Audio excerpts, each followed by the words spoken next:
இன்னைக்கு நம்ம எல்லாருமே சாப்பிட்ற சாப்பாடு, போடுற துணி, போகிற இடம், இது எல்லாத்தையுமே கடகடன்னு போட்டோ எடுத்து எஸ்பி இன்ஸ்டன்ட் ஸ்டேட்டஸ் போட்டு போய்கிட்டே இருக்கும். ஆனால் இந்த 2009க்கு முன்னாடி இந்த சோஷியல் மீடியா வெப்சைட்ஸ்லாம் இவ்வளோ ஃபாஸ்ட்டாக இருக்காது. அந்த டைமில் ரியான்டால் அப்படிங்கிற ஒரு ப்ரோக்ராமர் தன்னோட சோஷியல் மீடியாவில் ஒரு ஃபோட்டோ ஒன்று அப்லோட் பண்ண ட்ரை பண்ணுறாரு. அவர் அப்லோடு கொடுத்ததுக்கு அப்புறமும் ரொம்ப நேரமாக லோடிங்னே வந்திருக்கு. இதில் வெறுப்பாய் மண்டையை உடச்சிக்கிட்டு இருந்த ரியான்டால் இந்த வெப்சைட்ஸ் எல்லாத்தையும் கண்டிப்பாக நம்ம ஃபாஸ்ட்டாக மாற்றியே ஆகணும் அப்படின்னு சொல்லிட்டு ஒரு விஷயத்தை கண்டுபிடிக்கிறாரு. அந்த விஷயத்தோட பேர் தான் Node.js. அது எப்படி ஒரு Node.js வெப்சைட்ஸ் எல்லாம் ஃபாஸ்ட்டாக மாற்றுது அப்படிங்கிறத பற்றி அந்த வீடியோவில் டீட்டெயிலாக பார்க்க போகிறோம். ஸோ ஸ்கிப் பண்ணாமல் கம்ப்ளீட்டாக பாருங்கள். பட் அதுக்கு முன்னாடி இந்த சேனல் நீங்கள் என்ன சப்ஸ்கிரைப் பண்ணாமல் இந்த வீடியோ பார்த்துக்கிட்டு இருக்கீங்க அப்படின்னா மறக்காமல் சப்ஸ்கிரைப் பண்ணிட்டு கமெண்ட் செக்ஷனை ஸ்வைப் பண்ணிங்க அப்படின்னா ஹைப் அப்படின்னு ஒரு ஆப்ஷன் இருக்கும். அந்த ஹைப் கொடுத்தீங்க அப்படின்னா உங்களை மாதிரியே இருக்க பல பேருக்கு இந்த வீடியோ ரீச் ஆகிறதுக்கு ஹெல்ப் பண்ணும். ஸோ பார்த்து பண்ணிவிடுங்க. பட் இந்த Node.jsனா என்ன நம்ம தெரிஞ்சுக்கிறதுக்கு முன்னாடி நார்மலாக ஒரு வெப்சைட் அப்படிங்கிறது எப்படி ஒர்க் ஆகுது அப்படிங்கிறது நம்ம புரிஞ்சுக்கணும். இந்த வெப்சைட்டை ஒரு ஹோட்டலில் வச்சு நம்மளால் ஈஸியாக புரிஞ்சுக்க முடியும். ஒரு ஹோட்டலில் மொத்தமாக 2 ஏரியா இருக்கும். ஒன்று டைனிங் ஏரியா, இன்னொன்று கிச்சன்.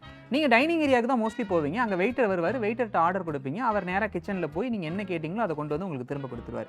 வெப்சைட்ஸ்லையும் இதே தான் நடக்கும். இப்போ ஒரு எக்ஸாம்பிளுக்கு இந்த அமேசான் வெப்சைட்டே நம்ம எடுத்துக்கலாம். இந்த அமேசான் வெப்சைட்லையும் இதே மாதிரி 2 ஏரியா இருக்கும். இந்த dining area and kitchen area மாதிரி அதுலேயும் 2 ஏரியா இருக்கும். நீங்கள் டைனிங் ஏரியா அப்படின்னு சொன்னோம் இல்லையா, அதுதான் வெப்சைட்டோட ஃப்ரண்ட் எண்ட்.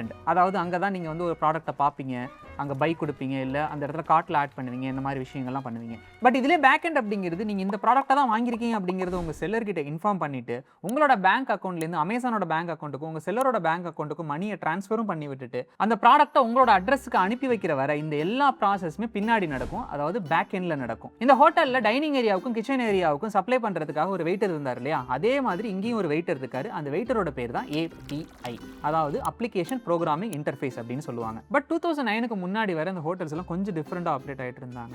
வெயிட்டர் ஒரு ஆர்டரை வாங்கிட்டு வந்ததுக்கப்புறம் செஃப் அதை சமைச்சு முடிச்சு அந்த ஆர்டரை கொண்டு போய் அந்த கஸ்டமர்கிட்ட கொடுத்ததுக்கு அப்புறம் தான் 2வது ஆர்டரே அவர் எடுப்பார். 2வது ஆர்டரை சமைச்சு கொடுத்ததுக்கு அப்புறம் தான் 3வது ஆர்டர் எடுப்பார். 3வது ஆர்டர் சமைச்சு கொடுத்ததுக்கு அப்புறம் தான் 4வது ஆர்டர் எடுப்பார். இந்த மாதிரி ஒரு டைமில் ஒரு ஆர்டரை மட்டும் தான் எடுப்பாங்க, ஒரு ஆர்டரை மட்டும் தான் சமைப்பாங்க. இப்படியே போயிட்டு இருந்தால் பிஸ்னஸ் படுத்துரும் அப்படின்னு சொல்லிட்டு அந்த ஹோட்டலோட முதலாளி என்ன பண்ணுறாரு, நல்லா சமைக்க தெரிஞ்ச ஒரு மேனேஜராக பிடிச்சி அந்த கிச்சனில் நிற்க வச்சிடறாரு. நம்ம மேனேஜருக்கு கீழே நல்லா சமைக்க தெரிஞ்ச ஒரு பெரிய சமையக்கார டீமே அசைன் பண்ணி விட்டுறாங்க. இப்போ நம்ம வெயிட்டர் என்ன பண்ணுவாருன்னா, ஒரு ஆர்டர் எடுத்ததுமே அந்த ஆர்டரை டைரக்டாக கொண்டு வந்து மேனேஜர்கிட்ட கொடுத்துட்டு அடுத்த ஆர்டர் எடுக்க போயிடுவார். நம்ம மேனேஜர் என்ன பண்ணுவார்னா, எந்த சமயக்காரன் ஃப்ரீயாக இருக்கான் அப்படின்னு பார்த்து அந்த சமயக்காரருக்கு இந்த டிஷ்ஷை அசைன் பண்ணி விட்டுருவார். இப்படி கண்டினியூஸாக வெயிட்டர் ஆர்டர் கொடுத்துக்கிட்டே இருப்பார். மேனேஜரும் கண்டினியூஸாக எந்த சமயக்காரர் ஃப்ரீயாக இருக்காருன்னு பார்த்து அவருக்கு அசைன் பண்ணிக்கிட்டே இருப்பார். இப்படி பண்ணுறதுனால அந்த ஹோட்டலில் யாருமே ஆர்டருக்காக வெயிட் பண்ணுற சிச்சுவேஷன் இல்லை. கண்டினியூஸாக ஆர்டர்ஸ் போயிட்டே இருக்கு, கண்டினியூஸாக குக்கிங் நடந்துகிட்டே இருக்கு, கண்டினியூஸாக வெயிட்டரும் ஃபுட்டை சப்ளை பண்ணிக்கிட்டே இருக்காரு. இந்த ஹோட்டல்ஸில் இனிஷியல் என்ன ப்ராப்ளம் இருந்துச்சோ அதே ப்ராப்ளம் தான் நம்ம வெப்சைட்லையும் இருக்கு. ஒரு 4 பேர் வந்து சோஷியல் மீடியாவில் ஒரே நேரத்தில் ப்ரொஃபைல் பிக்சரை சேஞ்ச் பண்ண நினைக்கிறாங்க. இப்போ நம்மளோட வெயிட்டர் என்ன பண்ணுவார், அதாவது நம்மளோட API என்ன பண்ணுவார்னா, ஒரே ஒரு ஃபோட்டோவை மட்டும் தான் எடுத்துக்கிட்டு நேராக சர்வர் கிட்ட கொண்டு போய் கொடுப்பாரு. இப்போ அடுத்த இருக்க 4 பேர் கொஞ்சம் நேரம் வெயிட் பண்ணணும். ஏன் அப்படின்னா, ஃபஸ்ட்டு கொண்டு போன அந்த ஃபோட்டோ அப்லோட் ஆகி முடிஞ்சதுக்கு அப்புறம் தான் செகண்டாக அப்லோட் பண்ணுறவங்க ஃபோட்டோ அப்லோட் ஆகும். அதுக்கப்புறம் தான் 3rd, அதுக்கப்புறம் தான் 4. இந்த மாதிரி ஒரு டாஸ்க் ஒரு டைமில் தான் எக்ஸிக்யூட் பண்ண முடியும் அப்படிங்கிற சிச்சுவேஷன். இப்படி இருக்கிறதுனால நம்ம ரியான்டாலுக்கு அவரோட ப்ரொஃபைல் பிக்சரை ப்ராப்பராக அப்டேட் பண்ண முடியல. இதில் காண்டாய் போய் அவர் என்ன பண்ணுறாரு, எப்படி நம்மளோட ஹோட்டலுக்குள்ள ஒரு மேனேஜரை கொண்டாந்து உட்கார வச்சோமோ அதே மாதிரி இந்த சர்வருக்குள்ள அவரும் கொண்டாந்து ஒரு மேனேஜரை உட்கார வைக்கிறாரு. அந்த மேனேஜரை அவர் உருவாக்குறதுக்கு யூஸ் பண்ண ஒரு ப்ரோக்ராமிங் லாங்குவேஜ் தான் JavaScript.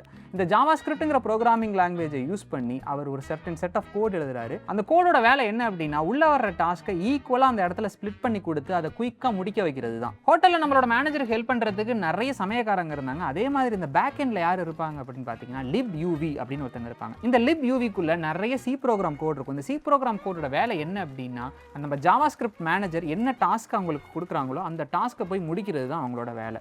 ஸோ இந்த libUV ஹெல்ப்போட நம்மளோட JavaScript மேனேஜர் என்ன பண்ணுவார்னா, வர்ற டாஸ்க் எல்லாத்தையுமே ஈக்குவலாக டிஸ்ட்ரிபியூட் பண்ணி கொடுத்து எல்லாத்தையும் கடகடகடன் முடிச்சு கொடுத்துருவாரு.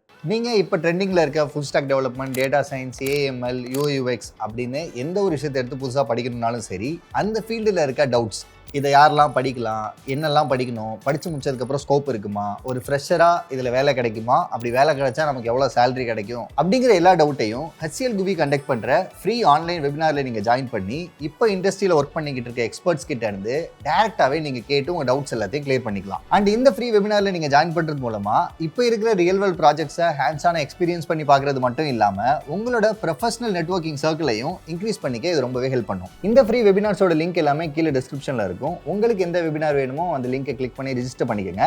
கண்டிப்பாக உங்களுக்கு யூஸ்ஃபுல்லாக இருக்கும். இப்போ வீடியோக்குள்ளே போகலாம். நெக்ஸ்ட் இந்த ஜாவாஸ்கிரிப்ட்ல எழுதின கோடை மெஷின் கோடாக கன்வெர்ட் பண்ணணும், அதாவது ஒன்ஸ் அண்ட் ஜீரோஸாக கன்வெர்ட் பண்ணணும். அப்படி கன்வெர்ட் பண்ணால் மட்டும்தான் பேக்கெண்டில் இருக்க கம்ப்யூட்டர்ஸ்னால அந்த கோடை அண்டர்ஸ்டாண்ட் பண்ணிக்க முடியும். இதை கன்வெர்ட் பண்ணுறதுக்காக ஒரு ஸ்பெஷல் டைப் ஆஃப் டிரான்ஸ்லேட்டரை அவர் கூட நிற்க வைக்கிறாங்க.